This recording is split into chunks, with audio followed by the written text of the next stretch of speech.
짐승이라 불리는 사탄 마귀의 어떤 멸망이죠. 멸망을 기록하고 있고 그와 더불어 거짓 선지자들의 최후를 다루고 있습니다. 악한 세력들이 최종적으로 심판받고 멸망받는 장면을 극적으로 묘사를 하고 있습니다.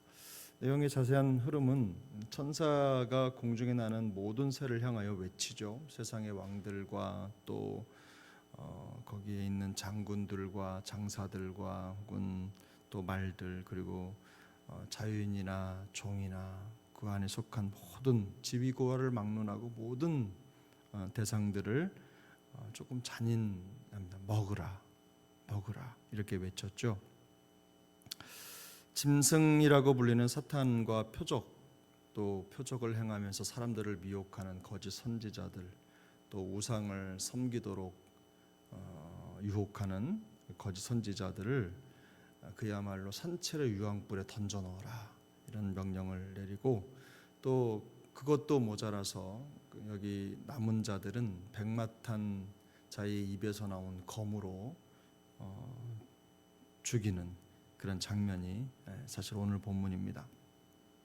평범하게 읽을 수 있는 내용은 아니고 굉장히 좀 무시무시한 장면이기는 한데, 평면적으로 글로 읽으니까 그렇게 큰 위기감이 느껴지지 않는 본문이기도 합니다. 어쩌면 우리 현실과는 상관없는 듯한 그런 느낌이 나기도 하고요. 하지만 하나님께서 그 대적들, 하나님을 대적하는 것들과 그 성도들을 괴롭게 했던 모든 세력들을 그야말로 흔적도 없이 소멸하시고 멸망시키시는 것을 보여주는 아주 통쾌한 장면이 바로 오늘 본문이라고 할 수가 있습니다. 본문에 등장하는 오늘 짐승은 사실 세상에서 가장 강력한 권세를 휘두르는 그런 세력이기도 하죠. 사탄 마귀의 권세죠. 또 거짓 선지자들로 표현되고 있는 그 세력들은 온갖 술수로 성도들을 넘어뜨리고 또 성도들이 정상적인 신앙생활을 할 수 없도록 또 방해하고 공격하는 세력을 말합니다. 그러니까 다시 말해서 이 사탄 마귀의 권세 또한 현실 세계를 지배하고 있는 강력한 힘의 세력을 보여주는 것이죠. 그에 비하면 성도들의 모습은 초라하기 그지가 없습니다. 아무런 능력도 없어 보이고 이들을 이길 만한 어떤 도구나 방법을 갖지 못한 그런 세력으로 보일 수밖에 없죠. 지금 우리가 사는 세상도 언뜻 보기에는 그 시스템 자체가 하나님을 따르고 하나님의 마음을 가진 그런 세력이라기보다는 하나님을 대적하는 사회라는 것을 금방 보기에도 우리가 알 수가 있죠.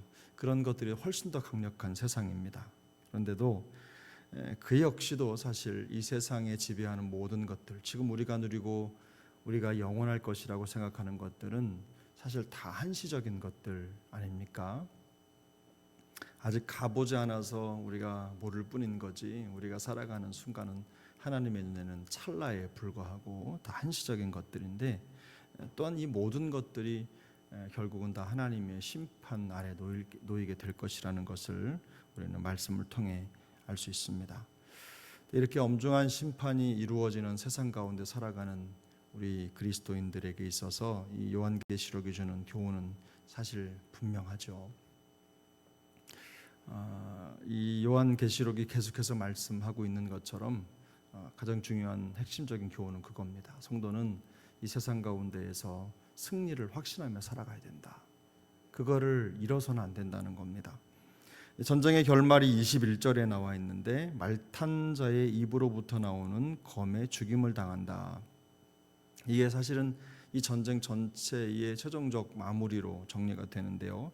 이 말탄 자의 입으로 나오는 검, 이게 전통적으로 이것은 하나님의 말씀을 의미합니다. 그래서 성도가 이 세상에서 이런 환경과 상황과 싸우는 방법이 뭐냐라고 물었을 때, 성도는 결국은 복음, 하나님의 말씀과 오직 복음으로 그 진리로 이 세상을 대적할 수 있다라는 결론이 나오는 것이죠. 그래서 사도 바울은 성도의 삶 자체를 그냥 평범한 일상이라고 말하지 않고 영적 전쟁으로 보았습니다. 그래서 내가 처한 모든 환경에 이루어지는 일들, 우리 주변에 일어나는 모든 관계들, 그저 우리의 신앙생활의 여정 속에 일어나는 모든 것들이 단지 보이는 표면적인 것들이 아니라 보이지 않는 영적인 싸움이라고 해석을 했죠. 그래서 바울은 이런 싸움을 싸울 때 성도에게 제일 중요한 게 뭐냐라고 했을 때 성령의 검, 곧 말씀을 갖는 것이다. 이렇게 정확하게 말씀을 합니다. 통치자들과 권세들과 이 세상의 이 어두움의 세상 주관자들과 또 하늘에 있는 악한 영들을 상대하기 위해 성도가 유일하게 가질 수 있는 무기가 뭐냐? 공격용 무기가 바로 그것이 하나님의 말씀이라는 것을 강조하고 있죠. 그러면 왜 이렇게 말씀을 가지라고 말하고 있습니까? 말씀이 세상을 이겼기 때문입니다. 예수 그리스도께서 이 세상을 이기셨죠. 그래서 마지막 날까지 치열하게 이루어지는 이 영적 전쟁은 결국 말씀이신 예수 그리스도의 최종적 승리로 끝날 것이기 때문에 그 말씀을 가지라고 말씀을 하는 것입니다.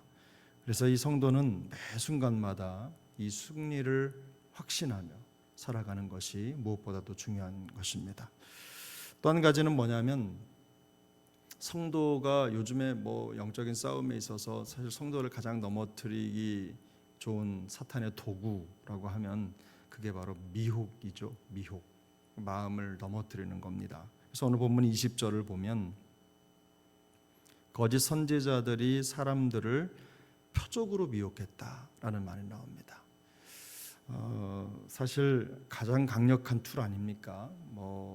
하나님의 말씀, 우리가 늘상 말씀이 중요하다, 말씀을 암송하고 말씀을 읽고 말씀을 가지고 살아가라고 또 하지만 특히나 우리 장로교 성도들에게는 교회 설교든 어디든 어떤 사역이든 참 말씀을 많이 강조하는데, 근데 그렇다고 하더라도 이렇게 거짓 선지자들이 나와서 어떤 표적을 한번 보여주면요, 그쪽으로 그냥 쏙 다 빠져버리죠. 근데 그게 사람의 심리입니다.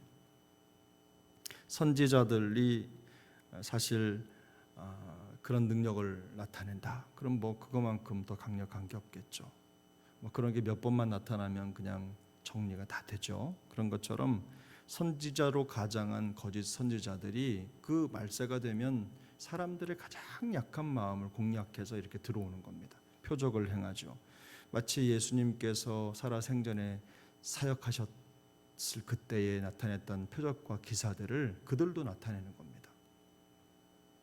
그리고 짐승의 표를 받게 하고 그들로 하여금 그 믿음의 대상을 바꿔버리는 겁니다. 우상 숭배하는. 그래서 믿음의 대상이 바뀌는 거예요. 현대인들의 제일 큰 그 우상은요, 사실은 자기 자신입니다.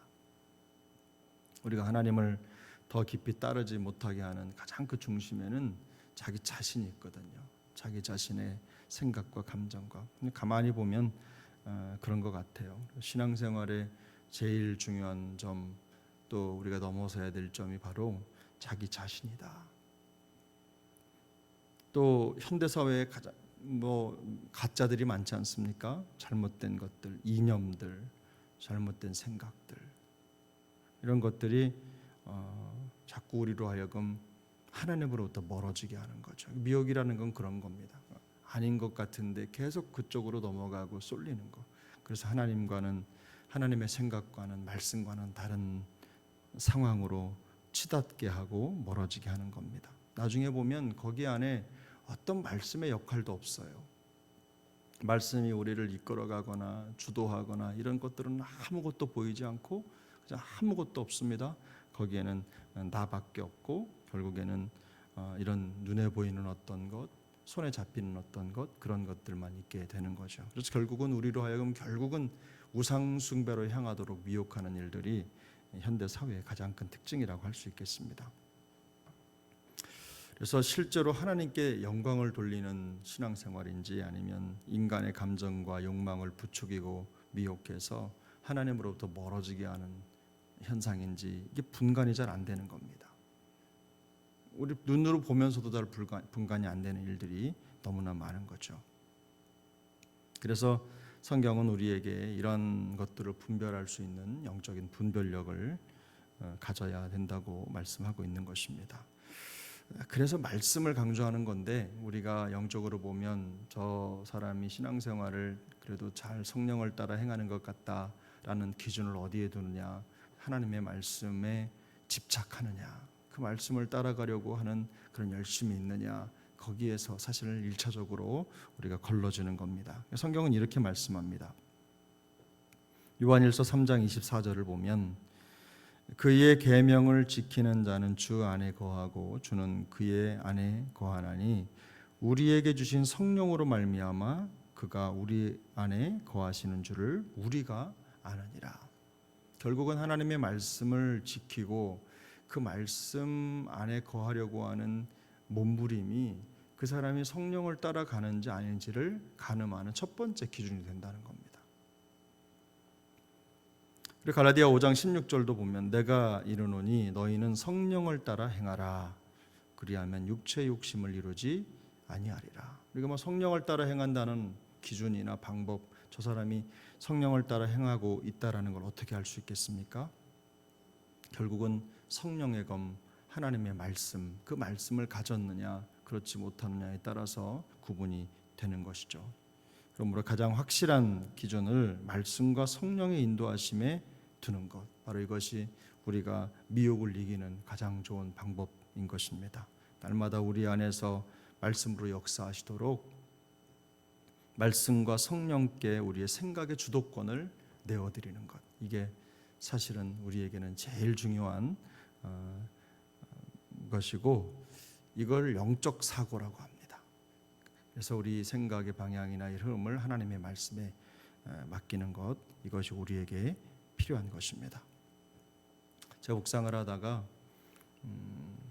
줄서기라는 단어가 문득 떠올랐습니다.